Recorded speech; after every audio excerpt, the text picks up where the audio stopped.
Episode 181. Who does the teaching? That's an interesting question, isn't it? So, if we have a dog that has trouble with grooming, that has some difficulty, is showing some behavior that we do not want, is it the groomer who does the training? Is it a trainer, a behavior consultant? Is it an owner? Let's talk about all of our options this week. You're listening to the Creating Great Grooming Dogs show. I'm Chrissy Newmeyer Smith. I'm a Master Groomer Behavior Specialist. I'm a certified professional groomer, a certified behavior consultant for canines, a certified professional dog trainer, an instructor at Whole Pet Grooming Academy, and the owner of Happy Critters in Nashua, New Hampshire. And this, my friends and colleagues, is the show where grooming and training meet. So let's get into this a little bit today, because I think that we all start wondering, well, where will this dog learn a new skill? If it comes down to training, and I know some of you are kind of new to that idea, that we can teach the dogs to be good for it. I hear you. It was not always what I thought either. But we can teach them to be good for it. So who does that? So my quick answer is that I think it needs to be collaborative. I think that it's more than just one person who does that. I think that that's something that we need to do as a group. And what I mean by that is there is some stuff that the groomer is going to need to do differently. There's stuff that the owners should be sent home with also. And we often will have to work with a trainer or with somebody else in that dog's life also. Now, the reason why, let's get into just a little bit about why I hear groomers say things like, oh, but owners will just make it worse if they go home. They go home with the owner and the owner's going to make it worse. And let me explain what's going on there, because I hear you. I hear what you're saying, and I know that owners can definitely make it worse. But what a lot of non-trainers don't realize is that dog training is all about talking to owners. Dog training's all about teaching people, and it's really a unique skill set. It takes a long time to learn how to effectively teach people. And so what do you need to be able to teach people? Right? You need to have them understand how to do something. That's important. And it may seem really obvious, but think about how many of our owners have trouble brushing. Even if they have the right tool, have trouble brushing. Even if they have the right tool and they have been shown a few times, they're still having trouble just brushing, which you would think, but you brush your own hair. How could that be hard? But it is, okay? So our owners need to understand how to do a thing. And that's where dog trainers are very good at helping owners understand how. Here's another part for owners. Excuse me. Here's another part for owners. Owners need to understand why. Why does he need to know how to do this? Why is this going to make a difference for this dog? Why is it going to make a difference for them? Why? Why are we even spending the time on it? Because if they don't understand why, then they might be stressing their dog out at home, trying to just touch them with stuff, right? The classic example is the person who's been massaging his feet. Oh, I just know the trainer said we should touch his feet a lot. And actually, non-groomers don't really understand the purpose of foot touching, which is why we get a lot of dogs who have a lot of behavior problems, even though people have been touching their feet. Because it is not enough. It's not extensive enough. It does not translate to nail trimming directly. So it's not a bad thing, but it's just sort of like the very bare minimum. So they need to understand why. They need to know why. Why are we doing a thing? What are we working toward? Right? So we have the how. How are we going to do it? The why are we doing it? What are we working toward? Like, what does the finished product look like? And that's part of goal setting, right? What does the finished product look like? What do I want your dog to be able to do during the next grooming appointment? Is it maybe it's standing still on a table? Maybe it's being brushed. Maybe it's touching a tail. What is it that we actually want this to look like when we see this dog next? That gives an owner the idea of like what would they need to teach. Now, the other part that we can talk to our owners about is the 3 C's. You guys have heard this over and over and over again, but we need our owners or anybody else who's going to work with that dog to know that the goal is for the dog to do all of this stuff, whatever stuff and things we choose to teach, and be calm, comfortable, and cooperative. We are not going to fight with them to get it done. We're not going to hold them down and then rub them all over with a toothbrush and think electric toothbrush, and think that that's going to help them be good for clipper work. And I say that and it sounds kind of cheeky, yet groomers, that's why so many groomers are like, don't send owners home with homework, because then they come back and the dog's like, oh, bring it. I hear that vibration going and I'm ready for the fight, because that's what my owners have been doing since we saw you last. So we need to know that the dog is supposed to be calm, comfortable, and cooperative the whole time. The purpose is to help the dog feel good about it and to feel safe. That's really key. So we're trying to help build good experiences. So when we as groomers are trying to send somebody home with homework, there's a lot to teaching people. And this is a good reason why groomers should not let owners just go home and try things on their own. Okay, if you're not good at instructing owners, that's okay. We can collaborate for things like that. We can come up with some handouts. You can lead them to this podcast. You might find an episode in particular that makes a lot of sense for owners. There were a couple of episodes specifically for owners, but everything on this podcast is meant for owners too. It might be a little over their head, but that's okay. But we really need to help them understand the how, the why, the what it looks like in the end. Understand that the purpose is for calm, comfortable, and cooperative handling, not to take them home and show them who's boss or whatever crazy thing they might try. Um, but also, here's another key point if we're going to be talking to owners directly. If you're a groomer and you're not used to instructing owners, here's another key point. We need to make sure that the owners understand why this is necessary and why it affects them. Do not let owners walk away thinking that they are giving you a precious gift. Like, oh, I guess I could do some training, because he gives the groomer a hard time. So I'll do that for my nice groomer. It's not for us. It's not a precious gift for your groomer. It's so that your dog is better prepared for our services, so that we can continue to offer you our services, and so that your dog can have better care. So it's about them. It's about the owners. It's about the owners having a dog who's going to be better for dog grooming, who's going to be better at the vet's office, who's going to be better when they need to brush him at home or trim his nails or look in an ear. So we need them to understand why it's important for them. And that's really, really helpful. So when we're talking to people, our people teaching skills are really kind of unique. And dog trainers spend a lot of time learning how to talk to people. Now, another reason why a lot of groomers are not very successful with sending owners home with homework is something that we as trainers run into a lot too.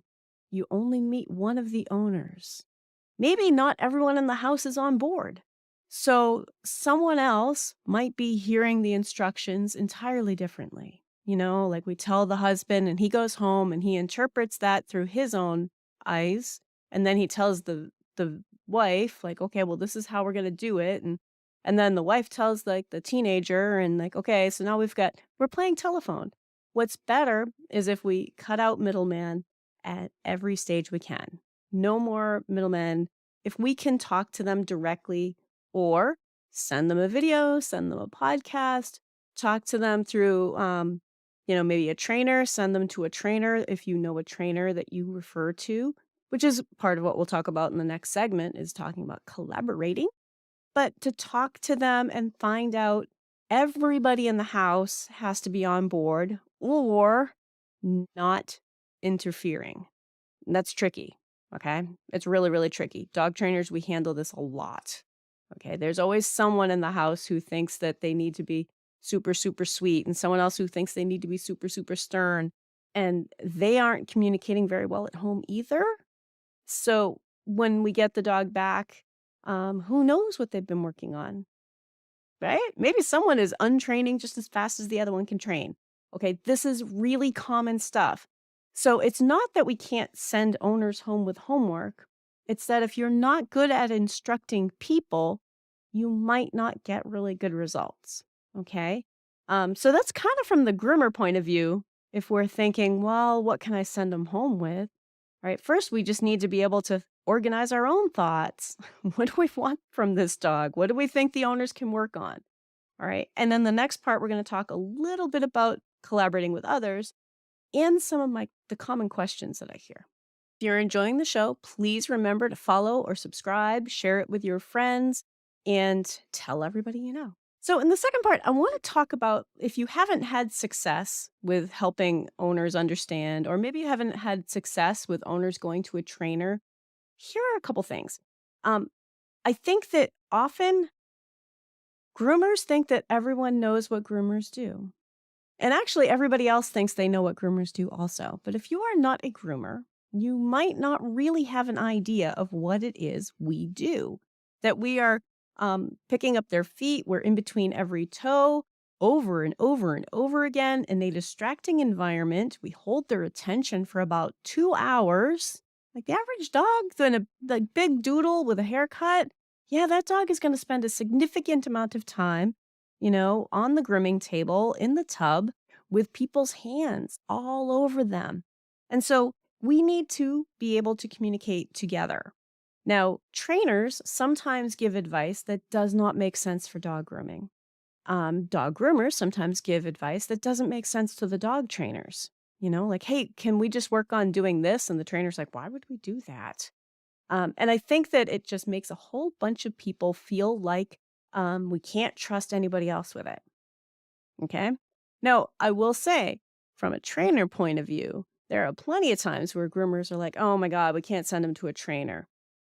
Or a trainer, I remember it was a Facebook post a couple months ago. It was a Facebook post where a trainer said, I'm just looking for a trainer, a groomer to send these people to who will not do the dog's nails because we're actively working on that. And groomers flamed that trainer. They were upset with that trainer. And I was really embarrassed for our entire industry.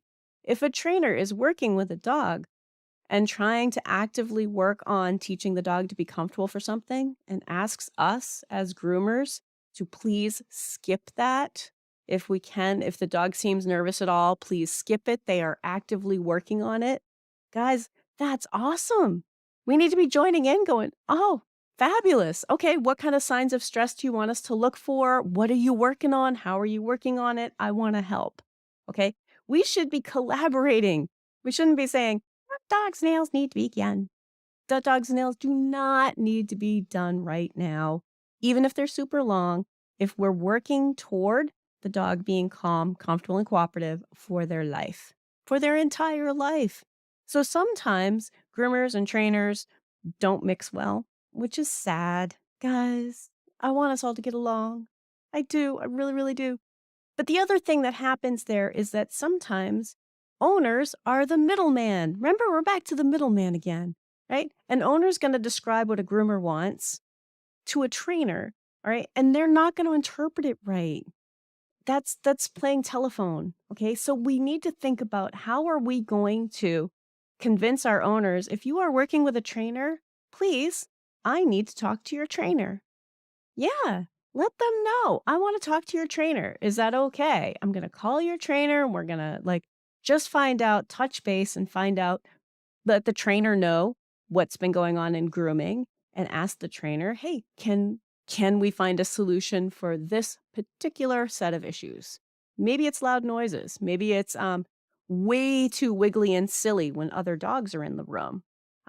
Maybe it's not even like an aggression issue. It's just a dog who's just plain wiggly or barks or whatever it is.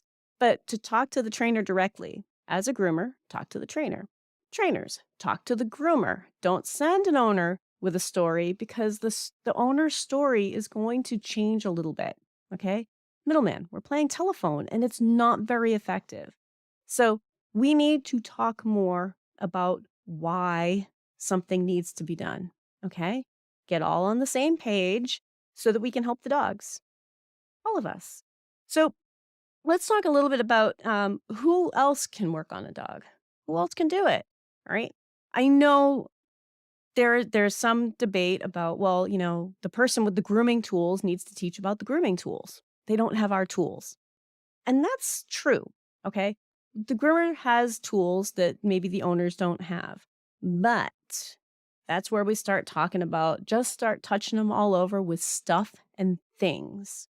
Just random things. Let your dog think that any object could be rubbed all over their body at any time, and they are expected to kind of just hang out, stand still, let us do this stuff and be calm, comfortable, and cooperative.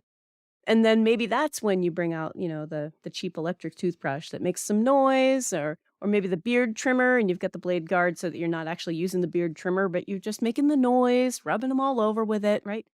That's where some other tools and other types of objects can still be really helpful. And dogs can be very, very specific about, like, you get a new clipper and they're like, "Oh, that clipper sounds different. A different dryer or a different nozzle for a dryer." Okay. That doesn't mean that we can't be working on it. It means that once they get into the grooming setting, there will be additional work that still needs to be done. Okay. And then also think about the grooming environment is different. There's a lot going on in a grooming environment, but owners can still work on things like that. A trainer can still work on things like that. A lot of trainers have a grooming table available to them. And if not, they can use one of the platforms or agility equipment or something to just stand that dog on a surface. And you might be surprised how many different types of distractions a trainer can think up. It When we practice things like sit stay, sometimes there are balls being tossed around, toys being tossed around, half the class tugging with their dog while the other half is in a sit stay. There's a huge amount of variety that a dog trainer can come up with if they know what the goal is. What does it ultimately look like? What is the behavior that we're working on and what do we ultimately want? So if the distraction is the issue, yeah, a trainer can easily do that. Even though it's not the same as the grooming environment, if they know what is happening in the grooming environment, they can come up with some strategies to work toward that grooming environment. And then there are other people who might help out too. A lot of our dogs go to doggy daycare. And there are some really interesting things that they can do at doggy daycare. I mean, they're there playing with the dogs and having a good time, but they can also, they're very experienced dog people. They can also work on some stuff. They can also work on, come on over here, let me look in your ears. But everyone needs to be on the same page. Okay. Your pet sitter could be doing some of it. Certainly with some of our older customers, some of our elderly adults who just can't do a lot of this stuff with their own dogs, okay?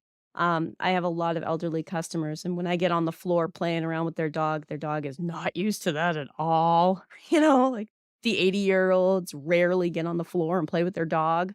So often there are other people involved with caring for a dog. So we can get them on board, okay? But this is about sharing information and collaborating, and someone has to be pretty good at teaching people. And that's where trainers and behavior consultants come in, is that we're good at teaching people. Well, we should be good at teaching people. It's a significant part of a dog trainer and a behavior consultant's job. And I'm also going to add here the difference between a trainer and a behavior consultant really kind of comes down to the type of work that we do. There are lots of different types of dog training. And I think many of us who are not dog trainers, the non-dog trainers, think that dog training is obedience classes. But that's just one piece. So a dog trainer might be somebody who runs obedience classes or runs agility classes. They do group classes and they're teaching new skills, but they aren't necessarily the let's break it down, figure out what the cause of a problem, and work on problem solving. That tends to be the behavior consultant. It's sort of like the difference between an elementary school teacher and the guidance counselor. So if you think about that, like, oh, so a behavior consultant is a dog trainer who likes to dig in and gather all the clues and figure out what makes a dog tick and try to come up with solutions. Okay.